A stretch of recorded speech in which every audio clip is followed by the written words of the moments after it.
કાંકરેજ અને ડીસા તાલુકાના ખેડૂતોએ પાવર ગ્રેડ વળતર ચૂકવવા જિલ્લા કલેક્ટર મિહિર પટેલને આપ્યું આવેદનપત્ર।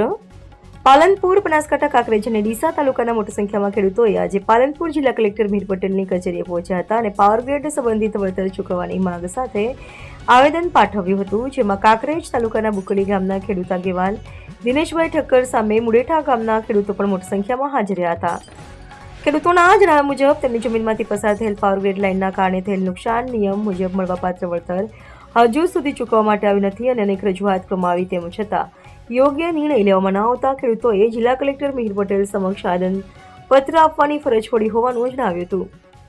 ખેડૂતોની એવી પણ માંગ છે કે રાજસ્થાનના ખેડૂતોએ પાવર ગ્રેડ વળતર બાબતે આંદોલન કર્યું હતું, ત્યારે સરકાર દ્વારા યોગ્ય રીતે વળતર ચૂકવ્યું હતું, ત્યારે હવે કાંકરેજ તાલુકા અને ડીસા તાલુકાના ખેડૂતોને પણ 400% મુજબ વળતર ચૂકવવા આવે તેવી માંગ કરી હતી। ત્યારે હવે જોવું એ રહ્યું કે ગુજરાત સરકારે નિર્ણય લીધો છે, ત્યારે ખેડૂતોને યોગ્ય ભાવ મુજબ પાવર ગ્રેડ વળતર આપવામાં આવશે કે નહીં।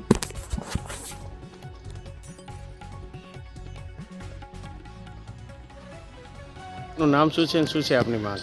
જોશી પ્રહલાદભાઈ ભીખાભાઈ, ગામ મુડેઠા, તાલુકો ડીસા। અમે અહીં આવેદનપત્ર આપવા આવ્યા છીએ કે 2022થી આજ સુધી અમે ખેડૂતો વારંવાર ધક્કા ખાઈએ છીએ, પાલનપુર આવીએ છીએ, ગાંધીનગર જઈએ છીએ, બરાબર। અમને એવું કહેવામાં આવે છે કે તમને વાણિજ્ય હેતુ તમને માર્કેટ એ પ્રમાણે પેમેન્ટ કરાવશું, બરાબર। આ લોકો કંઈ કરતા નથી। હવે અમે જે જેતપરવાળું જે આંદોલન કર્યું એ રીતે જો અમે કર્યું હોત તો અમારો એમાં સમાવેશ કરવામાં આવ્યો હોત, બરાબર। અમે સરકાર હિતને, રાષ્ટ્રહિતને ધ્યાને લઈ અને અમે કામ ચાલુ કરાવ્યું અને એમને કોઈ અમને દખલગીરી નહીં કરી અને એવી રીતે લાઈન ચાલુ કરી। હવે સરકારશ્રીના એમના નિયમ પ્રમાણે અમને સામેલ કરવામાં આવે એવી અમારી ખેડૂતોની બધાની ઉગ્રમાં ઉગ્ર માંગ છે। આપની જો માંગણી નહીં સંતોષે તો આપ શું આગળ કરશો?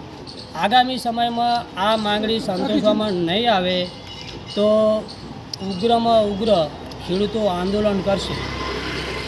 આપ શું કહેશો જે અહીંયા કલેક્ટર કચેરી આપ આવેદનપત્ર આપે છે, શું છે આપની માંગ? આજે અમે ડીસા તાલુકો અને કાંકરેજ તાલુકાના લગભગ 170થી 200 ખેડૂતો 2022માં જે પાવર ગ્રેડ લાઇન નીકળી હતી 400 kV અને 765 kV, સરકારશ્રીએ 18થી 22 સુધી વાણિજ્ય જંત્રીના ભાવ આપ્યા, જે અમારે બુકોલી, ઉમરી, મુડેઠા, કંબોઈ 700-970 રૂપિયા સ્ક્વેર ફૂટના આપ્યા અને 22 પછી આ કંપનીઓ અને સરકારના પરિપત્ર મુજબ કે અમારે ખેતીની જંત્રી આપી છે। ખેતીની જંત્રી અત્યારે 15 રૂપિયા, 20 રૂપિયા, 50 રૂપિયા, એટલે 200 રૂપિયા, 100 રૂપિયા સ્ક્વેર ફૂટના ભાવ થાય, એટલે મૂકી જમીન પાણીના ભાવે ખેડૂતો આપી શકે નહીં।